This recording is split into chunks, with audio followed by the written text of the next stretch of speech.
I was 14 when all of this happened. The village I lived in was small, surrounded by mountains. At night, it felt even smaller, like the darkness pushed everything closer together. That night, thick clouds covered the sky, and the wind kept hitting the old church bell, making it ring on its own. I was walking back home with a small bag in my hand. Inside it was bread and cheese I'd just bought from the shop. The shopkeeper had already locked his door behind me. No lights were on in the street anymore. That's when I heard footsteps behind me. I stopped walking without thinking. I could feel someone standing behind me, close, breathing.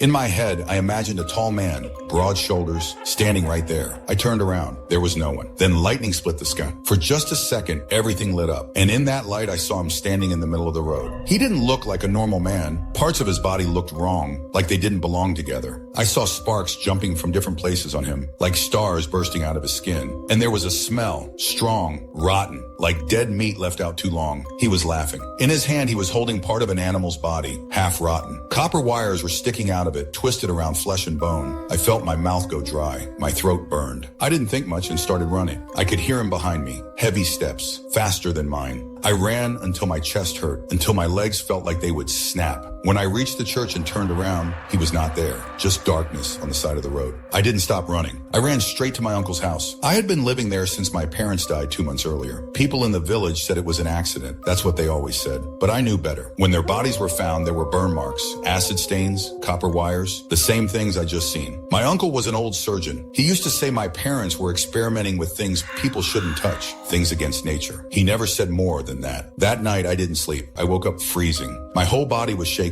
A strong wind rushed into my room. My window was open. That didn't make sense. I always slept with it closed. I got out of bed to shut it. That's when I saw the shadow on the wall. Tall, wide, not human. Thunder cracked outside and lightning flashed again. He was there. This time, he was holding 2 severed heads, my parents' heads. I screamed. I ran to my uncle's room. He grabbed me, touched my forehead, and said I was burning with fever. He gave me medicine and told me to sleep. In the morning, I woke up calmer until I looked outside my room. Small animals were lying there, dead. Their bodies stitched together wrong. Different parts forced into one shape. Copper wires everywhere. Burn marks on their skin. I dragged my uncle outside to show him. But when my UNLC came, nothing was there. After that, people started whispering. They said I was sick, that I would lost my mind. They said I talked to myself, that I carried dead animals around, that I wouldn't stop talking about a monster. I stopped leaving the house. One night, my uncle finally told me the truth. He said my parents really were trying to bring a dead body back to life. They built it using parts from different bodies. The man whose head they used had died horribly,